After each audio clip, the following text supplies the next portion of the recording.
Sullivan have in common is that both of you are in a position as state historian in a moment of a lot of major anniversaries coming up. You mentioned earlier his role in the revolutionary celebrations, and also in the 20s there was Erie Canal stuff. We always like to get in an Erie Canal plug at least once per episode. And certainly you've got a lot of this coming up in the next few years as well. Recently, a few months ago, you spoke to our friends at Marist about the revolution. Tell me a bit about how you are preparing, how you and your local level colleagues are collaborating maybe in this, and what the state office is doing. Yeah, well, that's a great point, Rob. There are always a lot of anniversaries, but it seems like in the next few years here, there's an abnormal amount. And we really, just to give you a quick rundown of some of them that I've been in conversations about, and then we can talk about the big one, the 250th. But you mentioned the Erie Canal. 1825 is the completion of the Erie Canal, so we'll be celebrating that in 3 years. So there's conversations happening about that with the Erie Canal National Heritage Corridor and various other organizations, and Canal Corporation here, which is a state agency. How do we continue the kind of commemoration that we began in 2017 when the groundbreaking of the Erie Canal. So that's a big one. One that's actually happening potentially before that would be the 400th anniversary of the founding of New Netherland. Oh. So, which was 1624, I think, is the date that they're kind of looking at. So I had a meeting a few months ago with the Dutch Consular General and representatives from the Dutch embassy, as well as the museums in Amsterdam, about, and it wasn't just me, there were other state agencies, State Parks was there, and other representatives from New York City museums, and it was a really interesting roundtable discussion, and it was led by Russell Shorto, and about how are we thinking about commemorating the 400th, and obviously the Dutch are very interested and very supportive, and want to be kind of driving the commemoration. So I think there's going to be a lot of great opportunities there. There was a lot of talk at that meeting about how to tie it into the 250th, and it doesn't sound like that's realistic, but the more we talked about it, the more it became clear that one of the things, as you know, Rob, one of the things that made the colony of New York different from New England and the other mid-Atlantic colonies and the southern colonies for sure was the Dutch influence, which lasted far beyond 1664 when the British took over. So we talked a lot about that, and we talked about how the influences of the Dutch and the continuing influence of the Dutch far beyond British takeover helped to inform some of the decisions and the way things played out during the Revolutionary era in New York, and then and some of the things that the Dutch were implementing in New Netherland, how that continued to be like diversity and religious tolerance, again to an extent, but at the time it was quite tolerant, and how that continued to shape New York, especially New York City, Albany, the Hudson Valley, which was obviously vital for the revolution. So there's a lot of potential crossover there. There's crossover with the Erie Canal as well. But I would say probably one of the most important commemorations during this era will be 27 with gradual emancipation in New York, and that's something. And we're actually having a meeting in 2 weeks with the Underground Railroad Education Organization here in Albany, and others interested in thinking about, okay, how are we going to commemorate this? How do we tie that into the American Revolution discussion? And that brings me to our 250th, and I think with gradual emancipation, it's really part of what we're looking at with the 250th as this continuing revolution. This, we're looking beyond the Revolutionary era. Although the commission that was formed in the state, or is in the process of being formed, really looks at 1775 to 1783. That's the commemorative era. But it does talk about this ongoing struggle for the ideals of the revolution that were not met during that era. Obviously, suffrage is a big one of those. The enslavement of African Americans is a big one of those. And these other kind of evolving ideals related to liberty and equality. And how did that play out in New York? And I think, for 1827, that's a real opportunity for us to talk about New York as a slave state. And why did it take so long for emancipation to reach New York? Why was it gradual? What was the driving forces behind that? And then on the other side of that, we can talk about the abolition movement that was so strong in New York, the Underground Railroad movement, which was so strong in New York, some of the key players, Sojourner Truth, Harriet Tubman, John Brown, Garrett Smith, all New Yorkers, all, and of course Frederick Douglass, I almost would never forget from his time in Rochester, although not born in New York, I consider him a New Yorker. So telling that story of this struggle for equality and to end enslavement, which continues to this day. I mean, it sadly did not end in 1827, and it sadly did not end by 1900, and it sadly did not even end during the Civil Rights era, in which New York played an extensive role in that as well. So there's those conversations, and we're also thinking about things like Seneca Falls. How do we connect Seneca Falls and the suffrage movement to the American Revolution? Well, that's an easy one. We have the Declaration of Sentiments. They already did it. But having that, what we call sites of revolution. So sites of revolution in New York are places like Saratoga Battlefield, which is an obvious site of the American Revolution, and that's an important and vital part of the discussion, as are all our battles and all of our sites related to the revolution itself. But we're also talking about other sites of revolution, like Seneca Falls, like, for example, an even more contemporary topic in an era that I specialize in would be Stonewall in 1969, the beginning of the LGBTQ movement, which happened here in New York.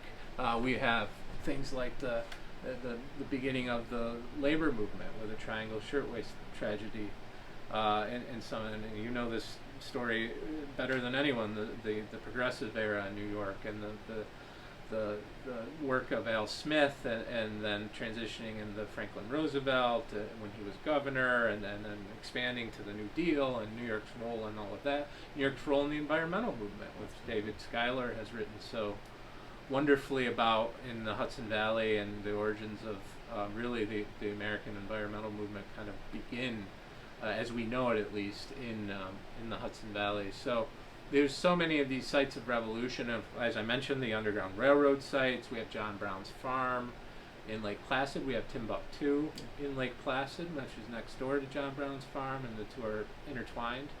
And we have these, again, sites of revolution beyond that. So that's really where we're discussing it, and we're, I mentioned the commission. We're in the process of the commission being appointed, which is a slow process. There are 12 politically appointed members of the commission, and that's kind of where we're at now. Some agency representatives, commissioners, myself, are already named in the legislation, but we're awaiting the appointments, and once that happens, the commission will be able to meet, and its first kind of directive is to create a plan. How is it going to handle this commemoration? But it's really an interesting, I encourage your watchers to take a look at the legislation, because it's really progressively exciting, and it does talk about the unfinished revolution. It does talk about ensuring that we talk about the difficult topics, such as indigenous displacement, which is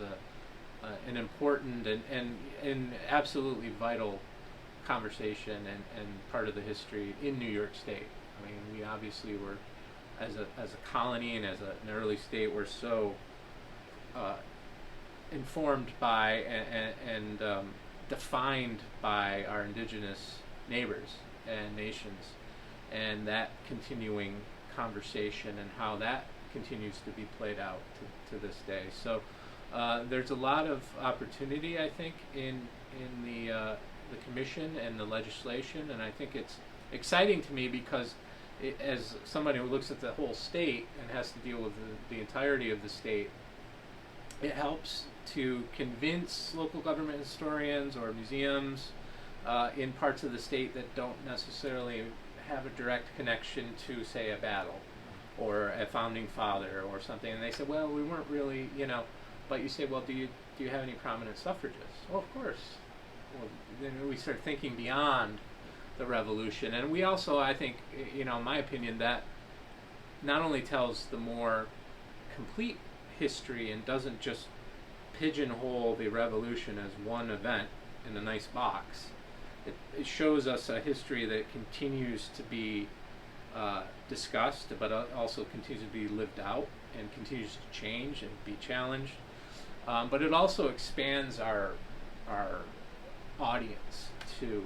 There are so many people. We did a listening tour in 2019 as we were kind of trying to envision how we were going to plan for the 250th. We went around this. We intended to do many more, but then 2020 happened. But we were able to do 4 in 2019, and these were events that we brought. We invited members of the field. So it was really to hear from historians, teachers, sites, museums, and kind of hear like what's your expectation for this. And one of the things that we took away from that was that there are many audiences that and many communities and groups in the state that continues to be the most diverse in the nation that don't see themselves in the traditional depiction of the American Revolution.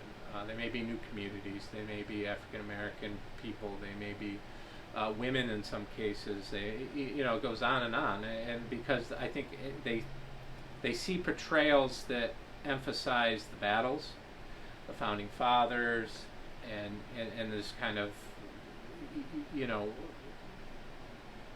important but also limiting view of the history. And so we've been thinking, again, expanding the concept into this continuing struggle for these ideals of liberty and these and equality, and also brings in all of these other communities and can show people that yes, there is a tie, and this is how it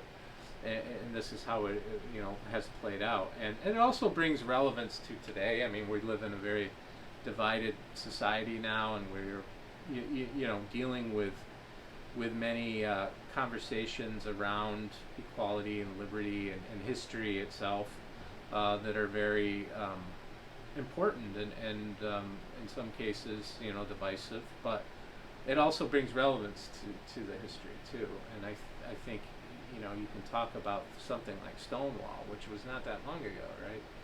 It was 50, a little over 50 years, and there's people that are still alive that were involved and things like that, and people kind of have more of an understanding of okay, well, yeah, that is relevant, and these are things that we are talking about now.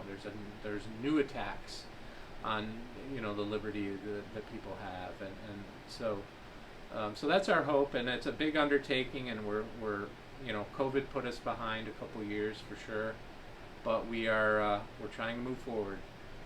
That's great. Well, what's I think really important about this is you're bringing this energy of trying to make this history public facing and more nuanced, but also by being more nuanced, more inclusive. But that public facing role for you as state historian seems so critical, not only engaging with local historians, but also you and Jennifer's vision for the sort of reformed New York History Journal. And your vision as well. I've been fortunate to participate.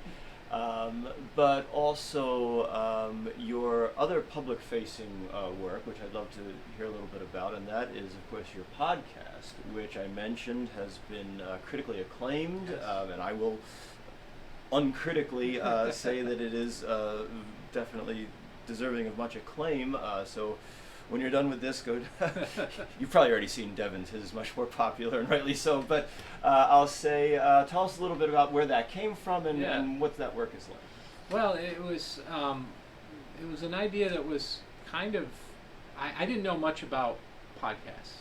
In fact, I never listened to them.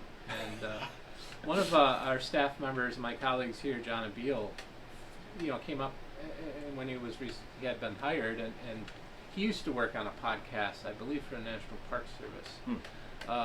And he said, well, we should do a podcast. And I kind of didn't even know where to begin with that. So I started listening to like Backstory, which was a really interesting podcast. Sadly, no longer producing, but was very successful. And I started listening to podcasts, and I thought, oh, okay, well, this is like the new thing. This is a way to get history out there. And so I also, at the same time, the New Netherland Institute was producing a podcast. So I spoke with them and trying to figure out, how would we do it. And what I came to realize was there's a couple different ways you could do a podcast. You could do a real bare bones one, as you're doing, where you do it all yourself, and you do the editing, and you do the recording, and you get the equipment, and and so I was kind of investigating that side of it, and then I realized quickly that I don't have the ability, like the technical ability, really, to have done that. We didn't have I realize any. the same thing every episode. We also didn't have equipment at the time. We do now, but the museum itself didn't have equipment, so we would have had to have gone out and gotten equipment. And simple things like, and I know you deal with this as well, like where to record it it has good sound quality, and how do you deal with phone interviews, and this was before Zoom really was a thing. So long story short is I realized I need a partner. So I'd gotten the green light here at the museum to pursue the idea, so I started with actually WMHT, just because we had some other work we were doing with them. When they're our local PBS station here in Albany, and I went to them, and they were kind of looked at me like, we're not a radio station, right? And I said, yeah, I know, but I didn't know if you were interested in podcasts. And they were like, well, not really, but you should go talk to WAMC, the local NPR station. So I did, and they were very excited by the idea. They had just kind of started to get into podcasting themselves. They had a couple before us, but so they said, yes, we would be interested in this. So then I thought, oh boy, I don't know if I am a good host of a podcast. I've never really done it. And so I went to my friend Don Wildman, who is a Travel Channel and History Channel. He's a professional TV personality. And for those of you who watch Mysteries at the Museum, you know who Don Wildman is. He's on Cities of the Underworld. And anyway, he's a good friend. He also lives in Westchester County. So he's from Philadelphia, but I consider him, like Frederick Douglass, a New Yorker, and he loves New York history. And so I went to him and I said, hey, would you help me with this? Would you co-host it with me? And he said yes, shockingly, for no payment. And so he helped kind of develop the idea of a New York Minute in History, along with myself and along with WAMC as our producers. And the initial year or two were Don and I, and we were kind of just doing any kind of history story that we thought was interesting, or if there was another anniversary, like so we did the Miracle on Ice, we did Woodstock, we did the that type of stuff, and the episodes were quite long. They're about an hour long, and they were kind of scripted, and we thought that we were doing good, but we were not really sure if we were doing as good as we could. And then by happenstance, Don, who was very busy, had to transition off to do a new show, and so he said, "Look, I can't necessarily do these on a regular basis with you." And he gave us the advice to make sure to shorten it and make sure we're releasing it on a consistent basis. So that was kind of his parting advice, and he's still involved.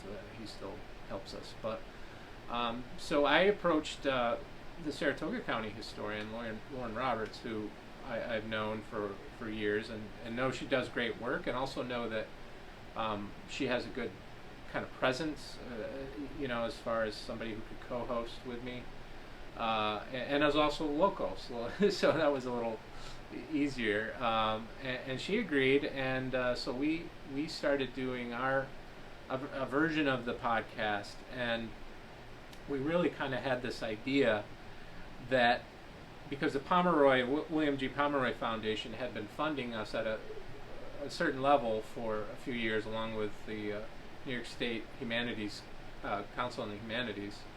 But what we decided was, if we want a really built-in network of history stories, we should look at the Pomeroy markers.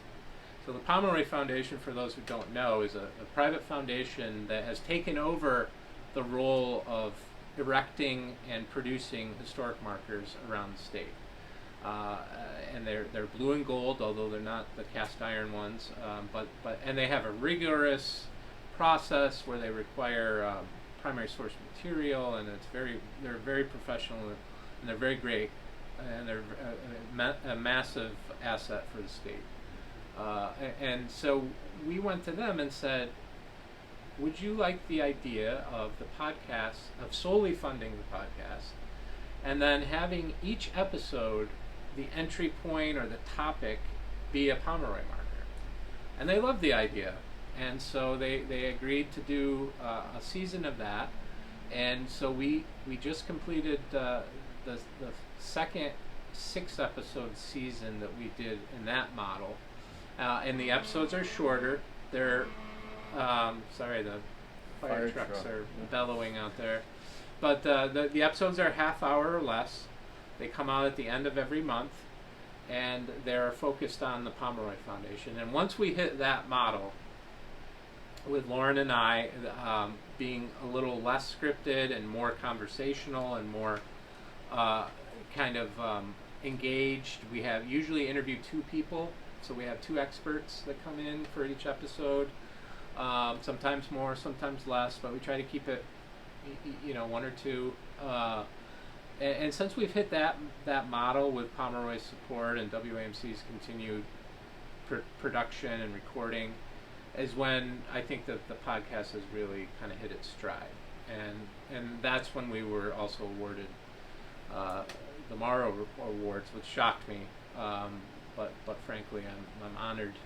So the good news is that Pomeroy is also happy, and they have signed us up for a full 12-episode season, which will begin in September. So next month, at the end of next month, we'll have an episode out, and I can give your audience a teaser. It's about the history of mastodons in New York, and how they're connected to Thomas Jefferson, and how they're connected to Charles Wilson Peale, and other of the founding generation, and how it's all revolves around New York. So that's the podcast, and I'm very happy with it, and it's so much fun to go through the Pomeroy markers, because they have so many in New York, around 800, and so there's no lack of topics and things to pull from, and seeing the important local history and fascinating stories. We try to uncover stories that are a little less known, balancing those with some of the more well-knowns. For example, last year we did an episode on Thomas Paine, and people know who Thomas Paine is generally, but what most people don't know is that his body was stolen from New Rochelle and nobody knows where it ever ended up. So we did this episode on who Thomas Paine was and his importance to the founding generation, but also what happened to his body, which is just one of those you can't make it up stories. Well, this is also helping with the anniversary for the revolution, because now you've tied mastodons and grave robbers to Yes, right. to the ongoing celebration. Yeah, it's exciting. I'm interviewing Dr. Bernard Means tomorrow, actually, and he's written a series of graphic novels.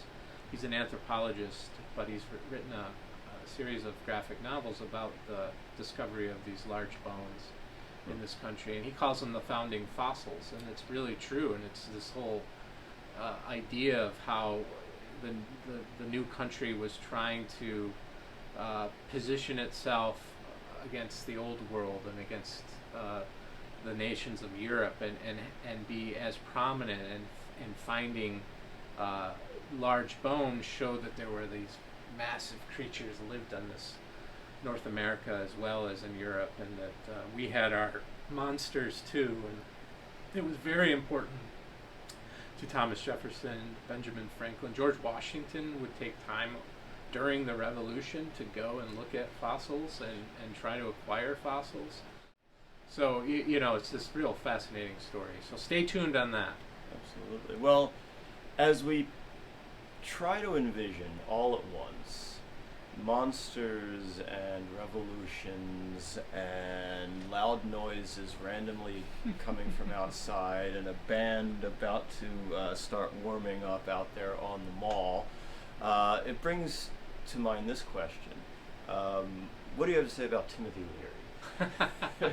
Because Well, this is your next project, right? Well, sort of. Yeah, so it is. So I'm completing my dissertation, or I'm working on my dissertation for my PhD, finally, after all these years. And my topic is on the commune at Millbrook, and Rob knows all this, but which is a very fascinating story, and it's really a local history story. So my hope is to tell the history of not only the commune itself, but of the community and how the two interacted with each other.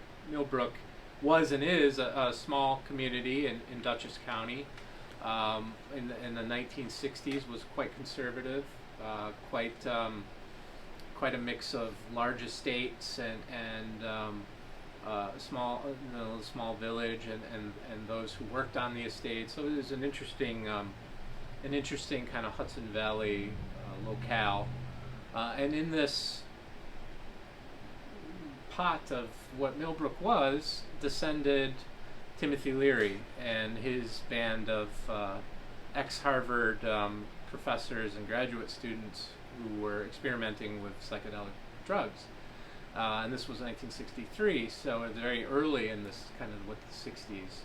But interestingly, Millbrook became kind of the microcosm of what was happening nationally as psychedelics became first a kind of a media sensation, and then eventually a moral panic, and that was being played out in Millbrook between the commune and law enforcement and authorities in the area, as well as the community itself, and then how that those conversations were had, and how that continues to inform conversations around things like psychedelics, but also just personal liberties and things like that today. So that's my other project, and I'm in the midst of trying to figure out how to complete this in a reasonable amount of time. Well, I look forward to reading more of it, and and it will be, because it's a great project, but once it's in print, I look forward to talking to you more about it here. So we sort of opened with a Harvard Dr. Sullivan, and we end with the less celebrated by Harvard Dr. Leary. Yes. But I really appreciate your time, Devin. Thank you. And thanks for joining us. Thank you so much for having me.